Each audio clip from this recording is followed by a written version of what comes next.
PSC ഡയറിയിലേക്ക് സ്വാഗതം. നമ്മൾ ഇന്നിവിടെ പഠിക്കാൻ പോകുന്നത് 2024 നവംബർ 15 ഇറങ്ങിയ PSC ബുള്ളറ്റിനിലെ കറണ്ട് അഫയേഴ്സ് ആണ്. നമുക്ക് ആദ്യത്തെ പോയിന്റിലേക്ക് പോകാം. Thiruvananthapuram corporation UN Shanghai global പുരസ്കാരം ലഭിച്ചു. Thiruvananthapuram corporation UN Shanghai global പുരസ്കാരം ലഭിച്ചു.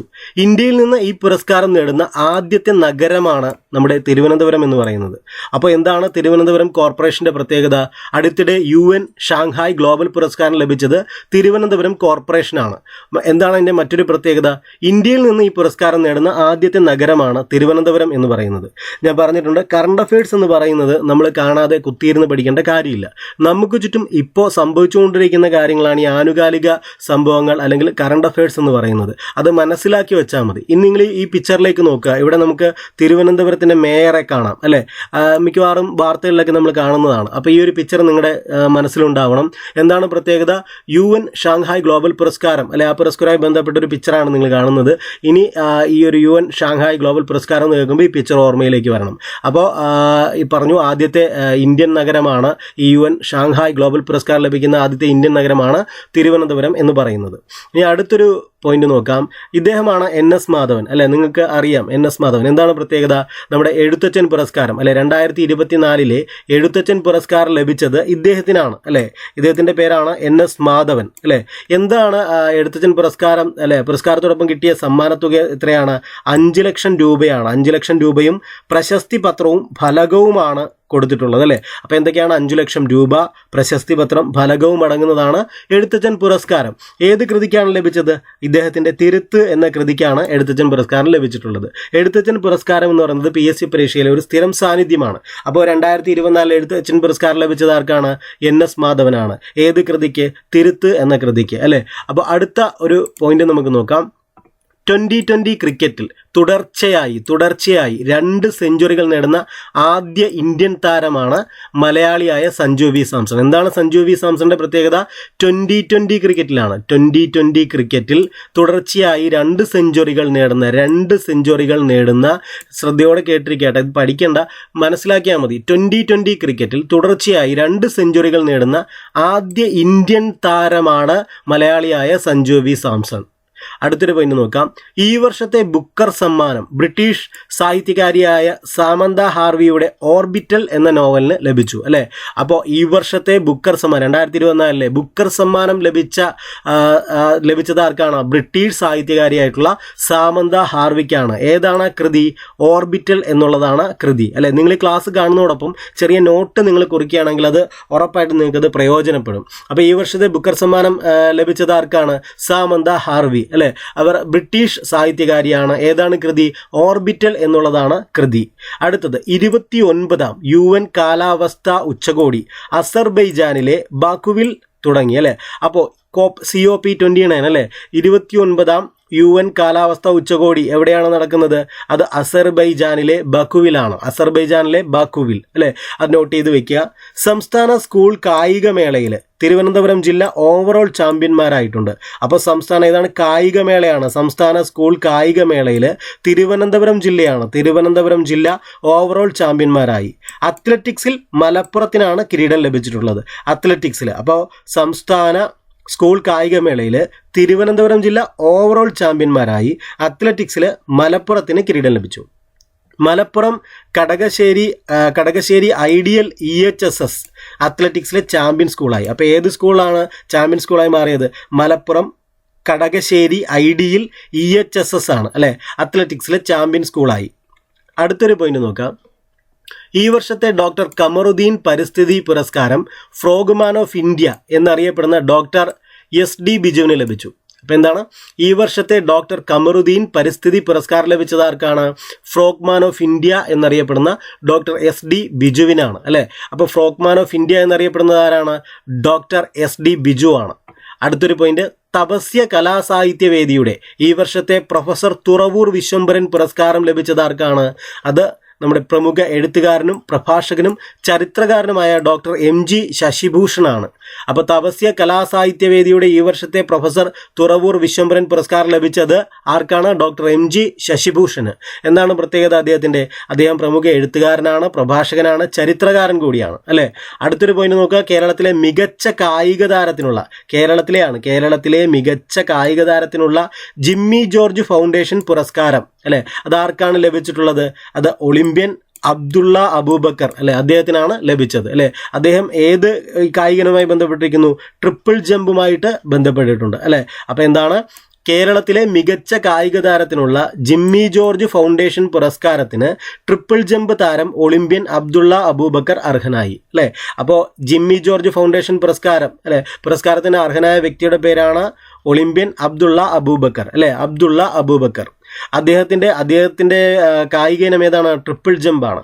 സാമൂഹിക പ്രവർത്തന മികവിനുള്ള ദത്തോപാന്ത് ടേങ്ഡി പുരസ്കാരം മേനകാ ഗാന്ധിക്കും മേജർ ആർച്ച് ബിഷപ്പ് കർദിനാൾ ബസേലിയോസ് ക്ലീമീസിനും ലഭിച്ചു അല്ലേ. എന്താണ് ഒന്നുകൂടെ നോക്കുക. സാമൂഹിക പ്രവർത്തന മികവിനുള്ള ദത്തോപാന്ത് ടേങ്ഡി പുരസ്കാരം മേനകാ ഗാന്ധിക്കും മേജർ ആർച്ച് ബിഷപ്പ് കർദിനാൾ ബസേലിയോസ് ക്ലീമീസിനും ലഭിച്ചു അല്ലെ. ചില പോയിന്റൊക്കെ വായിക്കുമ്പോൾ അറിയാം അത്ര ഇമ്പോർട്ടൻ്റ് ഒന്നും അല്ല, എന്നാലും നോട്ട് ചെയ്ത് വെക്കുക അല്ലെ, കേട്ട് മാറുക. അടുത്തൊരു പോയിന്റ് നോക്കുക. ഈ വർഷത്തെ ഇന്ത്യയിലെ ഏറ്റവും മികച്ച ബാങ്കായി സ്റ്റേറ്റ് ബാങ്ക് ഓഫ് ഇന്ത്യയെ തിരഞ്ഞെടുത്തു അല്ലേ. 2024 ഏറ്റവും മികച്ച ബാങ്ക്, ഇന്ത്യയിലെ ഏറ്റവും മികച്ച ബാങ്ക് ഏതാണ്? State bank of India. ഇതൊക്കെ കാണാതെ പഠിക്കണം, നമുക്കൊന്ന് മനസ്സിലാക്കിയാൽ മതിയല്ലോ, ഓർത്താൽ മതി. ഈ വർഷത്തെ 2024 ഇന്ത്യയിലെ ഏറ്റവും മികച്ച ബാങ്ക് ഏതാ? സ്റ്റേറ്റ് ബാങ്ക് ഓഫ് ഇന്ത്യയാണ്. അടുത്തത് തായ്ലാന്റ് വിദേശകാര്യമന്ത്രി മാരിസ് സംഗ്യാപോങ്സ് ഔദ്യോഗിക സന്ദർശനത്തിനായി ഇന്ത്യയിലെത്തി അല്ലേ. അപ്പോൾ എന്താണ്? തായ്ലൻഡിൻ്റെയാണ്, തായ്ലൻഡ് അല്ലെ. തായ്ലൻഡ് വിദേശകാര്യമന്ത്രിയാണ്, തായ്ലൻഡിലെ വിദേശകാര്യമന്ത്രി. എന്താണ് അവരുടെ പേര്? മാരിസ് സംഗ്യാപോങ്സ് അല്ലെ, മാരിസ് സംഗ്യാപോങ്സ് ഔദ്യോഗിക സന്ദർശനത്തിനായി ഇന്ത്യയിലെത്തി. അത് ജസ്റ്റ് ഒന്ന് മനസ്സിലാക്കി വെക്കുക, ഇങ്ങനെ ഒരു വ്യക്തി നമ്മുടെ ഇന്ത്യയിൽ വന്നിട്ടുണ്ട് അല്ലേ. ഇദ്ദേഹം എവിടുത്തെ വിദേശകാര്യമന്ത്രിയാണ്? തായ്ലൻഡിലെ. എന്താണ് പേര്? മാരിസ് സംഗ്യാപോങ്സ് എന്നാണ് പേര് അല്ലേ. ഒഫീഷ്യലായിട്ടുള്ള ഒരു വിസിറ്റിന് വേണ്ടിയിട്ടാണ് ഇന്ത്യയിൽ എത്തിയത്. അടുത്തൊരു പോയിന്റ് നമുക്ക് നോക്കാം. ഇദ്ദേഹത്തെ നമുക്കറിയാം അല്ലേ, ട്രംപ് അല്ലേ, ഡൊണാൾഡ് ട്രംപ് അല്ലേ. ഡൊണാൾഡ് ട്രംപിനെയാണ് നിങ്ങൾ ഈ കാണുന്നത്. ഓക്കെ, അപ്പോൾ നോക്കുക എന്താണ് പ്രത്യേകത എന്നറിയാമല്ലോ. ഇനി വരാൻ പോകുന്ന BSc പരീക്ഷകളിൽ അമേരിക്കൻ ഇലക്ഷനും ഡൊണാൾഡ് ട്രംപും ഒക്കെ എന്തായാലും ഉറപ്പായിട്ടും കയറി വരും. നോക്കുക, അമേരിക്കയുടെ 47ാം പ്രസിഡന്റായി ഡൊണാൾഡ് ട്രംപ് അല്ലേ 2025 ജനുവരി 20 സത്യപ്രതിജ്ഞ ചെയ്ത് അധികാരമേൽക്കും അല്ലേ. അതാണ് 2025 ജനുവരിയിലാണ്, അടുത്ത വർഷം ജനുവരി 20 അദ്ദേഹം എന്ത് ചെയ്യുന്നത്? സത്യപ്രതിജ്ഞ ചെയ്ത് അധികാരമേൽക്കുന്നത്. അമേരിക്കയുടെ എത്രാമത്തെ പ്രസിഡന്റ് ആയിരിക്കും ഇദ്ദേഹം? ഇപ്പോൾ 47ാമത്തെ പ്രസിഡന്റായിട്ടാണ് ഇദ്ദേഹം ചുമതലയേൽക്കുന്നത്, ഡൊണാൾഡ് ട്രംപ് അല്ലേ.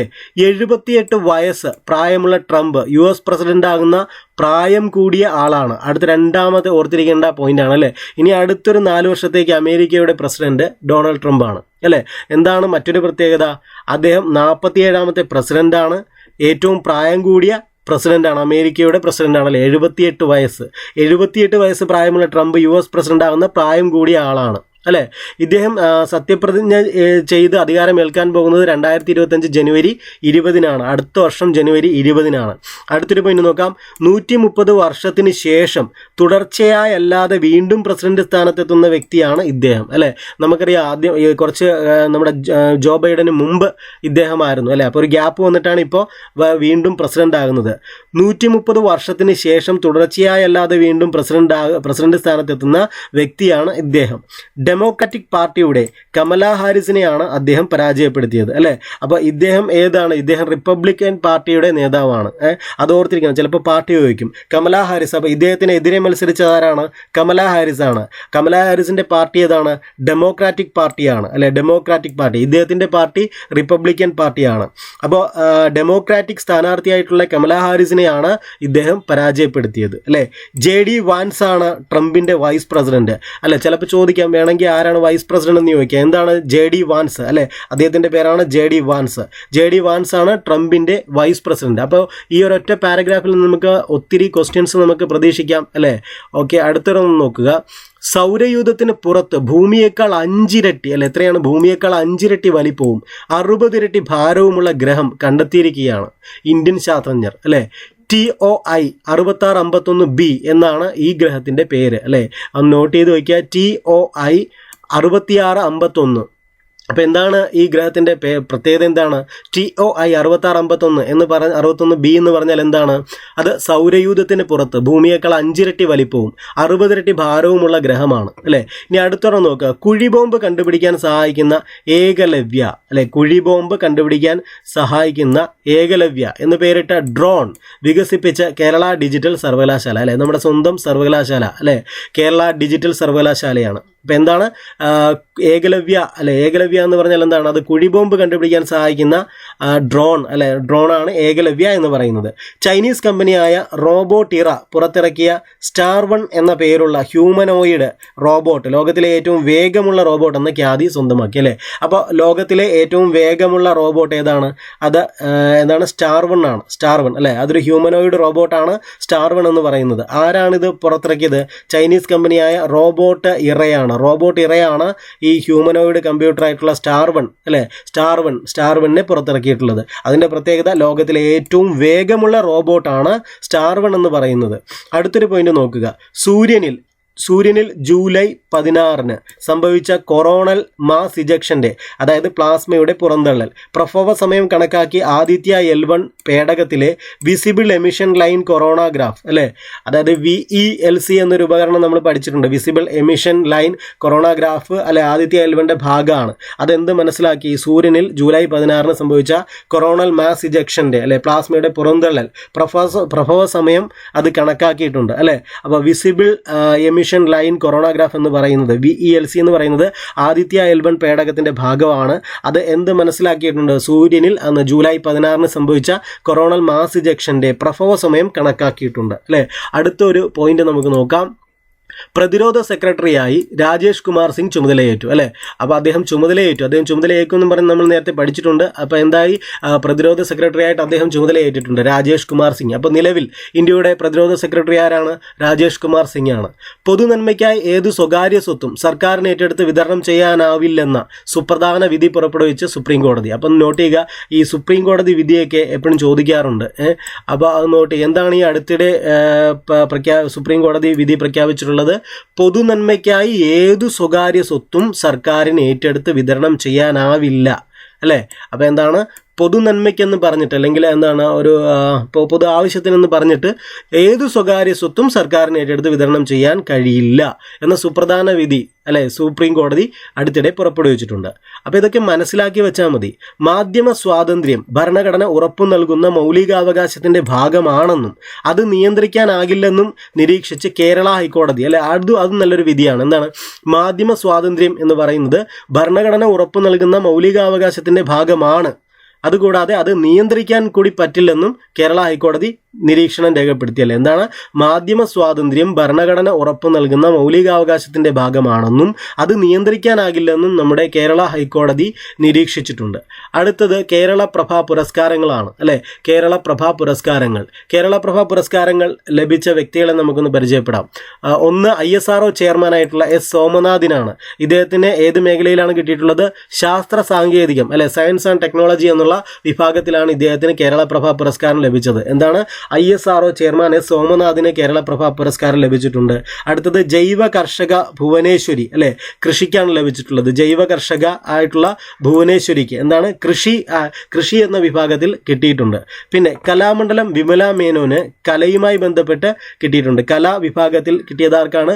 കലാമണ്ഡലം വിമല മേനോൻ. അപ്പോൾ ശാസ്ത്ര സാങ്കേതികവുമായി ബന്ധപ്പെട്ട് കിട്ടിയത് S സോമനാഥ്, ISRO ചെയർമാനാണ് അദ്ദേഹം.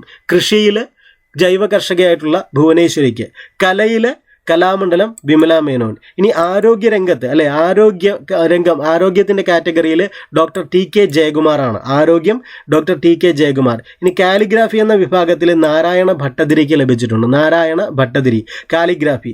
കായികം അല്ലെ, സ്പോർട്സുമായി ബന്ധപ്പെട്ട ആർക്ക് ലഭിച്ചു? അത് സഞ്ജു സാംസൺ അല്ലെ. ഇവിടെ ചോദിക്കാൻ സാധ്യതയുള്ള ഇത് ചോദിക്കാൻ സാധ്യതയുണ്ട്, സഞ്ജു സാംസൺ. കാരണം നമുക്കറിയാം കഴിഞ്ഞ കുറച്ച് നാളുകളായിട്ട് കായിക താരങ്ങളും അവർക്ക് ലഭിക്കുന്ന അവരുടെ നേട്ടങ്ങളും ഒക്കെ ചോദിക്കാറുണ്ട് അല്ലെ. മിന്നുമണിയെ ചോദിച്ചിരുന്നു, പ്രത്യേകിച്ച് കേരളത്തിലേത്. അപ്പോൾ അതുകൊണ്ട് തന്നെ സഞ്ജു സാംസണെ ചോദിക്കാൻ സാധ്യതയുണ്ട്. പിന്നെ സാമൂഹിക സേവനം, ആശാ വർക്കർ എന്നീ മേഖലയിലെ പ്രവർത്തനത്തിന് ഷൈജ ബേബിക്ക് ലഭിച്ചിട്ടുണ്ട്. പിന്നെ VK മാത്യൂസിന് ഏതിനാണ് ലഭിച്ചിട്ടുള്ളത്? വ്യവസായ വാണിജ്യ മേഖലയിലെ സംഭാവനകൾക്കാണ് VK മാത്യൂസിന് ലഭിച്ചിട്ടുള്ളത്. അപ്പോൾ എത്ര പേർക്കാണ്? 1 2 3 4 5 6 7 8 പേർക്കാണ് ലഭിച്ചിട്ടുള്ളത് അല്ലേ? അപ്പോൾ എത്രയാണ്? 8 പേർക്ക്. കേരളപ്രഭ പുരസ്കാരം ലഭിച്ച 8 പേരാരൊക്കെയാണ്? ഒന്ന് ISRO ചെയർമാൻ സോമനാഥ് ഭുവനേശ്വരി അല്ലേ, പിന്നെ Vimala Menon, TK Jayakumar, doctor TK Jayakumar, Narayana Bhattathiri, Sanju Samson, Shaija Baby, VK Mathews അല്ലേ. ഓക്കെ, ഇത് ഒന്നുകൂടെ ഒന്ന് നിങ്ങൾ റിവൈസ് ചെയ്തൊന്ന് കേൾക്കുക. അടുത്തത് അധ്യാപകനും എഴുത്തുകാരനുമായ MK സാനുവിന് അല്ലെ, പ്രൊഫസർ MK സാനുവിന് സാഹിത്യത്തിലെ സമഗ്ര സംഭാവനയ്ക്കുള്ള സംസ്ഥാന സർക്കാരിന്റെ കേരള ജ്യോതി പുരസ്കാരം ലഭിച്ചു. അപ്പോൾ കേരള ജ്യോതി പുരസ്കാരം ലഭിച്ച വ്യക്തി ആരാണ്? പ്രൊഫസർ MK സാനു ആണ് അല്ലെ. അദ്ദേഹത്തിന് സാഹിത്യത്തിലെ സമഗ്ര സംഭാവനയ്ക്കുള്ള സംസ്ഥാന സർക്കാരിന്റെ കേരള ജ്യോതി പുരസ്കാരമാണ് അദ്ദേഹത്തിന് ലഭിച്ചത്. അപ്പോൾ ഇതൊക്കെ ഒന്ന് നോട്ട് ചെയ്ത് വെക്കണം കേട്ടോ. അടുത്ത ഒരു പോയിന്റ് എന്ന് പറയുന്നത് ബാലൻഡിയോർ ആണ്. 2024 ബാലൻഡിയോർ പുരസ്കാരം നമുക്ക് നോക്കാം. മികച്ച പുരുഷതാരം റോഡ്രി ആണ്. റോഡ്രി സ്പെയിൻ മാഞ്ചസ്റ്റർ സിറ്റിക്ക് വേണ്ടി കളിക്കുന്നു അല്ലെ. റോഡ്രി മികച്ച പുരുഷതാരം റോഡ്രി. മികച്ച വനിതാ താരം ഐറ്റാന ബോൺമാറ്റി അല്ലെ. എനിക്ക് തോന്നുന്നത് അല്ലെ അടുത്തിടെ തന്നെ കിട്ടിയിട്ടുള്ള ഒരാളാണ് ഐറ്റാന ബോൺമാറ്റിയും. സ്ഥിരമായിട്ട് കിട്ടുന്നുണ്ട് അല്ലെ ഈ ബാലൻഡിയോർ. മികച്ച വനിതാ താരം ഐറ്റാന ബോൺമാറ്റിയാണ്. അത് സ്പെയിൻ ബാഴ്സലോണ അല്ലെ, ബാഴ്സലോണ. ചിലപ്പോൾ ചോദിക്കാം ഐറ്റാന ബോൺമാറ്റി ഏത് ക്ലബിന്റെ താരമാണെന്ന് ചോദിക്കാം. ബാഴ്സലോണ. റോഡ്രി മാഞ്ചസ്റ്റർ സിറ്റി അല്ലെ. മികച്ച പരിശീലകനുള്ള അവാർഡ് ലഭിച്ചത് കാർലോ ആൻസലോട്ടിക്കാണ്. അദ്ദേഹം റയൽ മാഡ്രിഡ് അല്ലെ ക്ലബുമായിട്ട് ബന്ധപ്പെട്ട പരിശീലകനാണ്. റയൽ മാഡ്രിഡ് അല്ലെ, കാർലോ ആൻസലോട്ടി. അടുത്ത മികച്ച പരിശീലക എമ്മ ഹയസ് ആണ്. US വനിതാ ടീമിന്റെ പരിശീലകയാണ് എമ്മ ഹയസ്. അടുത്തത് മികച്ച യുവതാരം എന്ന് പറയുന്നത് ലാമിൻ യമാൽ ആണ്. Lamine Yamal Spain Barcelona. Top scorer Kylian Mbappe അല്ലെ. കഴിഞ്ഞ നമ്മുടെ വേൾഡ് കപ്പ് ഫുട്ബോൾ കണ്ടവർക്ക് അറിയാം കിലിയൻ എംബാപ്പെ അല്ലെ. ഫ്രാൻസിന്റെ കളിക്കാരനാണ്. PSG വേണ്ടി കളിക്കുന്നു അല്ലെ. PSG വേണ്ടിയും കളിക്കുന്നു. PSG ക്ലബിന് വേണ്ടി കളിക്കുന്നു. ഹാരി കെയ്ൻ ഇംഗ്ലണ്ട് ബയൺ മ്യൂണിക്കിന് വേണ്ടി കളിക്കുന്നു അല്ലെ. ഇംഗ്ലണ്ടിന്റെ കളിക്കാരനാണ് അല്ലെ. മികച്ച ഗോൾ കീപ്പർ ആരാണ്? Emiliano Martinez. അറിയാം, നമ്മൾ പഠിച്ചിട്ടുണ്ടല്ലേ എമിലിയാനോ മാർട്ടിനസ്. അർജന്റീനയുടെ കളിക്കാരനാണ്. ആസ്റ്റൺ വില്ല ക്ലബിന് വേണ്ടി കളിക്കുന്നു അല്ലെ. Emiliano Martinez. കാരുണ്യ പ്രവർത്തനത്തിലുള്ള പുരസ്കാരം ലഭിച്ചത് ജെന്നിഫർ ഹെർമോസോയ്ക്കാണ്. സ്പെയിനിന്റെ കളിക്കാരൻ അല്ലെ. സ്പെയിനിന്റെ കളിക്കാരിയാണ് ജെന്നിഫർ ഹെർമോസോ. മികച്ച പുരുഷ ടീം റയൽ മാഡ്രിഡും മികച്ച വനിതാ ടീം ബാഴ്സലോണയുമാണ് അല്ലേ. അപ്പോൾ റോഡ്രിയുടെ പിക്ചറാണ് നിങ്ങൾ കാണുന്നത്. റോഡ്രി, അതുപോലെ ഐറ്റാന ബോൺമാറ്റി, പിന്നെ ലാമിൻ യമാല്, ജെന്നിഫർ ഹെർമോസോ. അപ്പോൾ അടുത്തൊരു പോയിന്റ് നമുക്ക് നോക്കാം. സ്വകാര്യത അല്ലെ, നമ്മുടെ പ്രൈവസി, സ്വകാര്യത മൗലിക അവകാശമാക്കാൻ പോരാടിയ കർണാടക ഹൈക്കോടതി മുൻ ജഡ്ജി ജസ്റ്റിസ് KS പുട്ടസ്വാമി അന്തരിച്ചു അല്ലേ. അപ്പോൾ നമ്മൾ ആ കേസ് പഠിക്കുമ്പോൾ പുട്ടസ്വാമി വേഴ്സസ് എന്നും പറഞ്ഞല്ലേ നമ്മൾ പഠിക്കുന്നത്. അപ്പോൾ സ്വകാര്യത മൗലിക അവകാശമാക്കാൻ പോരാടിയ കർണാടക ഹൈക്കോടതി മുൻ ജഡ്ജി ജസ്റ്റിസ് KS പുട്ടസ്വാമി അന്തരിച്ചു അല്ലേ. നമ്മൾ PSC ബുള്ളറ്റിൻ 2024 അതേപോലെ PSC ബുള്ളറ്റിൻ 2024 2023 CA എന്ന് പറഞ്ഞിട്ട് നമ്മളൊരു പ്ലേലിസ്റ്റ് ക്രിയേറ്റ് ചെയ്തിട്ടുണ്ട്. അതിൽ 2023ലെയും 2024ലെയും കറണ്ട് അഫയേഴ്സ് PSC ബുള്ളറ്റിനിൽ ബന്ധപ്പെട്ട കറണ്ട് അഫയേഴ്സൊക്കെ നമ്മൾ അപ്ലോഡ് ചെയ്തിട്ടുണ്ട്. അത് കാണണം. അടുത്ത സെക്രട്ടേറിയറ്റ് അസിസ്റ്റന്റിനൊക്കെ ഇത് 2023-24 വിവരങ്ങളൊക്കെ ചോദിക്കും. അപ്പോൾ PSC ബുള്ളറ്റിനിൽ ഞാൻ ചെയ്തിട്ടുണ്ട്, നിങ്ങൾ കാണുക. അടുത്തൊരു പോയിന്റ് നോക്കുക. അപ്പോൾ ഇവിടെ എന്താ പറഞ്ഞത്? സ്വകാര്യത മൗലിക അവകാശമാക്കാൻ പോരാടിയ കർണാടക ഹൈക്കോടതി മുൻ ജഡ്ജി ജസ്റ്റിസ് KS പുട്ടസ്വാമി അന്തരിച്ചു. അടുത്തൊരു പോയിന്റ്, US പോപ്പ് സംഗീത ലോകത്ത് 7.5 പതിറ്റാണ്ടിലേറെ നിറഞ്ഞു നിന്ന കിൻസി ജോൺസ് അന്തരിച്ചു അല്ലെ. 7.5 എന്ന് വെച്ചാൽ ഏകദേശം 75 വർഷം അല്ലെ. 7.5 പതിറ്റാണ്ടിലേറെ നിറഞ്ഞു നിന്ന കിൻസി ജോൺസ് അന്തരിച്ചു. 28 ഗ്രാമി പുരസ്കാരങ്ങളാണ് അദ്ദേഹം നേടിയിട്ടുള്ളത്. 28 ഗ്രാമി പുരസ്കാരങ്ങൾ. US പോപ്പ് സംഗീത ലോകത്ത് 7.5 പതിറ്റാണ്ടിലേറെ നിറഞ്ഞു നിന്ന കിൻസി ജോൺസ് അന്തരിച്ചു. 28 ഗ്രാമി പുരസ്കാരങ്ങൾ നേടിയിട്ടുണ്ട്. സാരംഗി ഇതിഹാസം പണ്ഡിറ്റ് രാംനാരായൺ അന്തരിച്ചു അല്ലെ. സാരംഗി എന്ന് പറയുന്നത് ഒരു സംഗീതോപകരണമാണ്, അറിയാലോ. അപ്പോൾ ആ പണ്ഡിറ്റ് രാംനാരായൺ ഏത് ഇൻസ്ട്രുമെന്റുമായി ബന്ധപ്പെട്ടിരിക്കുന്നു ചോദിച്ചാൽ അത് സാരംഗി അല്ലെ. സാരംഗി ഇതിഹാസം പണ്ഡിറ്റ് രാംനാരായൺ അന്തരിച്ചു. സാഹിത്യ നിരൂപകൻ പ്രൊഫസർ മാമ്പുഴ കുമാരൻ അന്തരിച്ചു. പ്രമുഖ സിനിമ നാടക നടൻ ചെറുവത്തൂർ TP കുഞ്ഞിക്കണ്ണൻ അല്ലെ. എന്താണ് കുഞ്ഞിക്കണ്ണൻ ചെറുവത്തൂർ എന്നാണ് അറിയപ്പെടുന്നത് അല്ലെ. അദ്ദേഹം അന്തരിച്ചു. വിവിധ ഭാഷകളിൽ നിന്ന് 107 കൃതികൾ മലയാളത്തിലേക്ക് പരിഭാഷപ്പെടുത്തിയ പ്രമുഖ വിവർത്തകൻ MP സദാശിവൻ അന്തരിച്ചു അല്ലെ. കൊള്ളാം അല്ലെ. എത്ര കൃതികളാണെന്ന് നോക്കിയാൽ 107 കൃതികൾ വിവിധ ഭാഷകളിൽ നിന്ന് മലയാളത്തിലേക്ക് വിവർത്തനം ചെയ്ത വ്യക്തിയാണ് MP സദാശിവൻ. പ്രശസ്ത തമിഴ്, ഹിന്ദി, തെലുങ്ക് സിനിമാ നടൻ ഡൽഹി ഗണേഷ് അന്തരിച്ചു. അല്ലേ, എന്താണ് തമിഴ്, ഹിന്ദി, തെലുങ്ക് അല്ലേ സിനിമാ നടനായിട്ടുള്ള ഡൽഹി ഗണേഷ് അന്തരിച്ചു. മലയാളത്തിൽ 10 സിനിമകളിലും അഭിനയിച്ചിട്ടുണ്ട്. കേരളത്തിൻ്റെ മുൻ ഫിഷറീസ് രജിസ്ട്രേഷൻ വകുപ്പ് മന്ത്രി MT പത്മ അന്തരിച്ചു. കേരളത്തിൻ്റെ മുൻ ഫിഷറീസ് രജിസ്ട്രേഷൻ വകുപ്പ് മന്ത്രി MD പത്മ അന്തരിച്ചു. ആദ്യമായി ലോകസുന്ദരി പട്ടം സ്വന്തമാക്കിയ കിക്കി ഹക്കൻസൺ അന്തരിച്ചു. ആദ്യമായി ലോകസുന്ദരി പട്ടം സ്വന്തമാക്കിയ കിക്കി ഹക്കൻസൺ അന്തരിച്ചു. അപ്പോൾ ഇത്രയുമാണ് നവംബർ 14 ഇറങ്ങിയ കറണ്ട് അഫയേഴ്സ് PSC ബുള്ളറ്റിനിൽ ഉണ്ടായിരുന്നത്. നിങ്ങൾ നന്നായി പഠിക്കുക, ചാനൽ ഫോളോ അപ്പ് ചെയ്യുക, സബ്സ്ക്രൈബ് ചെയ്യാത്തവർ സബ്സ്ക്രൈബ് ചെയ്യുക. താങ്ക്